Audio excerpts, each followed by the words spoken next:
The successful manager of a new beat group surveys his latest product. The Stray are about to be launched, and there's a large investment at stake.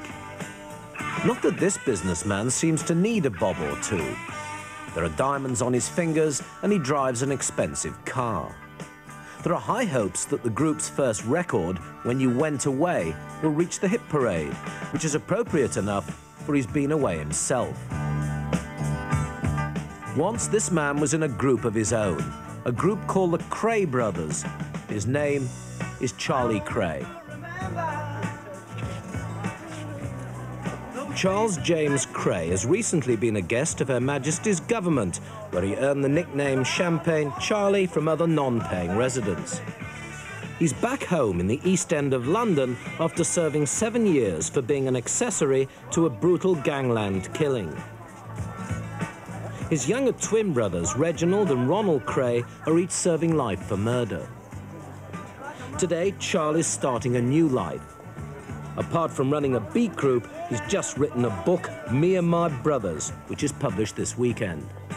The Krays were brought up here in a back street of the East End. Their terraced home in Valence Road was knocked down a few years ago. It was a small terraced house with a lounge, a kitchen, and 3 bedrooms. And there was my mother, my father, and my twin brothers.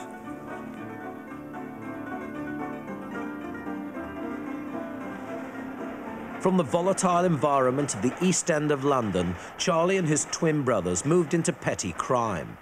Did you or did you not run a protection racket? I didn't personally, and I know the twins didn't. They may have done.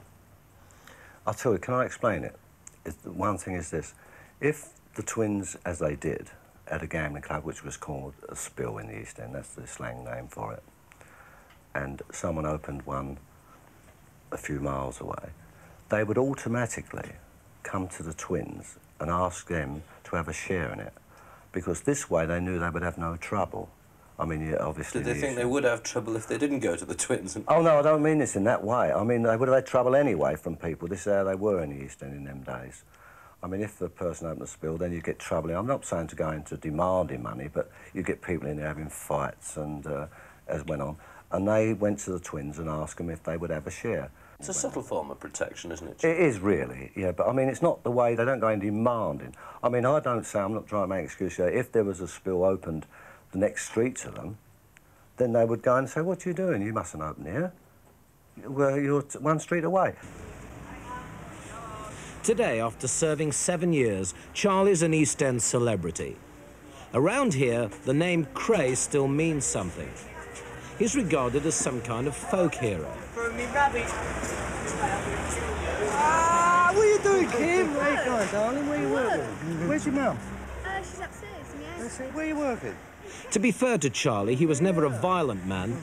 He had no control over the twins in later life, and he tried with astonishing failure to steer them into legitimate business. No, but why did they suddenly act like this when, in fact, they had all the money they could use, they've got smart clubs in the West End, and suddenly they go right back to the gutter again? Well, your guess is as good as mine regarding that. I don't even know that. It just happened, the situation happened, and as it does in the East End. And, well, the police theory is that the whole organisation was based on terror, and that in order to keep the sort of terror going, acts of terror had to be committed. In other words, the myth of the Krays had to be kept going, and the only way to do that was to murder people. Not really, because they had everything, as you said, after this. They had legitimate business, they had money coming in. This wasn't really so. But the base was terror, the base was the gutter. Well, in a circle, but outside that, I mean, you've seen, as I've seen, that people, I mean, you go down to any road in the East End and you meet people and they say, how's the twins? They've got so much respect for them. It's because it was in that certain, you live in the jungle and you behave as you're in the jungle. That's all I can say. Champagne Charlie is my name. Champagne Charlie is my name. Good for any game at night. For the future, Charlie, with a name like Kray, will continue to face publicity. Indeed, as the manager of a pop group, he's courting it. But in reality, his life has changed. He's happy to drink in an East End pub, but he lives in a rented flat miles away in a country town. The first main job, he did lots more, but that was the first really. The irony of his new respectability is that his flat was burgled last weekend. But what happened to all the money Charlie and the twins made from their legitimate and their illegitimate businesses? Is any of it left? Is it possible that Charlie is minding money for the twins for when they come out of jail, that the firm is still in business? This is rubbish. I mean, my mother and father live in a council masonette, and we respect them and love them. And if we had money, they wouldn't be sitting here, they'd be living somewhere nice. What do you think of Nipper Reed, the policeman who more than anybody else had a hand in putting you and your brothers behind bars? I don't really think about him. I mean, if it wasn't him, it'd have been somebody else. Personally, he was a bit enthusiastic, too enthusiastic, I think, regarding myself, but... Well, he was enthusiastic, perhaps... generally, yeah. To your detriment, but perhaps he was a very good guardian of law. Of course. But I mean, I say, I don't really regard, I don't think about him, because if it wasn't him, it could have been somebody else, so... It doesn't really... He's retired now, anyway, isn't he? Everyone has. Have you? I have. Retired, I never started. When eventually, and presumably the day will come sooner or later, the twins are released, all three of you will be at liberty again.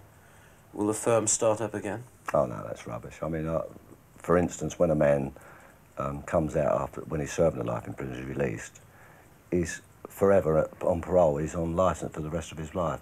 And if he makes one mistake, and one mistake only, he can go back to prison, so obviously they know this.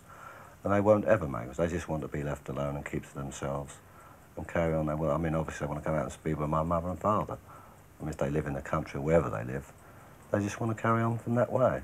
I mean, they've been offered a business when they come out by a good friend, and an honest man, I may add, not a criminal. And so they'll be okay, regarding a living anyway. What about yourself? What are you intending to do with your life? As I said before, I just want to be happy, and I'm with a girl now. We're getting married, I hope, in the new year. And I just want to carry on as I am with the show business. I've got a group, as you know. And just be happy and contented, that's all right. My mother is, and everybody else is. That's all I want to do. And be an ordinary bloke? I hope so, yes. With a lot of memories? I've got a lot of memories, yeah, many. Good and bad. Do you regret the bad? Yeah, well, I regret knowing or all the things in the past, not what I've done, but I just regret everything happened. I'd rather it been in a different perspective to it is now. You know, I wanted my twins to be, I mean, they trained and very hard, and I thought they were going to be famous instead of infamous. That's what I preferred more than it is now. You won't